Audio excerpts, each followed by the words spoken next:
رئيس الحكومة الفرنسية الأسبق إدوارد فيليب استفز الجزائريين واستفز الصحافة الجزائرية، فماذا قال؟ بالبداية لابد من التنويه وبشكل سريع إلى أن إدوارد فيليب ورئيس الحكومة الفرنسية الأسبق، وهو واحد من أبرز حلفاء الرئيس الفرنسي إيمانويل ماكرون في التحالف السياسي الذي يحكم فرنسا والذي اسمه ماجوريتي بريزيدنسيال. إدوارد فيليب في لقاء صحفي مع الإكسبريس الفرنسية منذ عدة أيام قال ما يلي: قال بأنه لابد من مراجعة اتفاقية 1968 والتفكير مليا وجديا في إلغائها. ما هي اتفاقية 1968؟ هذه الاتفاقية هي اتفاقية قانونية تم توقيعها بين الحكومة الفرنسية والحكومة الجزائرية في شهر كانون الأول 1968، وهذه الاتفاقية منحت وخصت الجزائريين بعدد كبير من التسهيلات والامتيازات فيما يتعلق بالإقامة في فرنسا، بالهجرة في فرنسا، الدراسة في الجامعات الفرنسية، فضلا عن التسهيلات التي منحت للجزائريين بموجب هذه الاتفاقية، تلك المتعلقة بلم الشمل في فرنسا.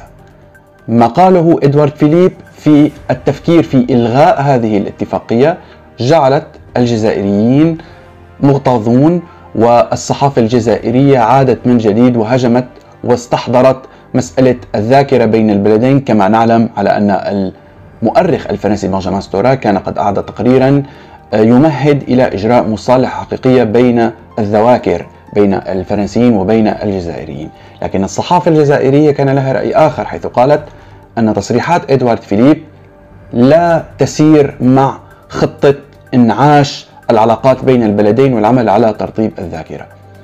الموضوع الغريب ليس فيما قاله إدوارد فيليب، لأنه مسألة إلغاء اتفاقية 1968 ليست المرة الأولى التي يتم الحديث عنها هنا في فرنسا. نحن نعلم أن أحزاب اليمين المتطرف، حزب مارين لوبين، حزب إريك زمور، دائما يدندنون على هذا الوتر ويقولون لابد من إلغاء الاتفاقية وإلى آخره. لكن الغريب واللافت هو شخص إدوارد فيليب، لأنه إدوارد فيليب ليس من اليمين المتطرف، نعم هو من اليمين لكنه قريب من خط الرئيس ماكرون فيما يخص بالاعتدال وفي الانفتاح على العلاقات مع الجزائريين.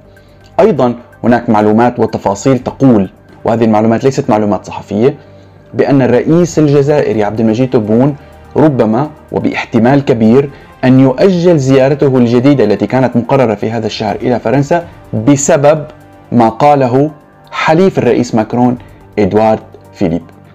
إذا هذه اليوم هي أبرز التصريحات التي قالها إدوارد فيليب والتي استفزت الجزائريين والصحافة الجزائرية، وربما ستدفع إلى تأجيل زيارة الرئيس الجزائري عبد المجيد تبون إلى فرنسا، والتي كانت مقررة في شهر 6 الشهر الحالي.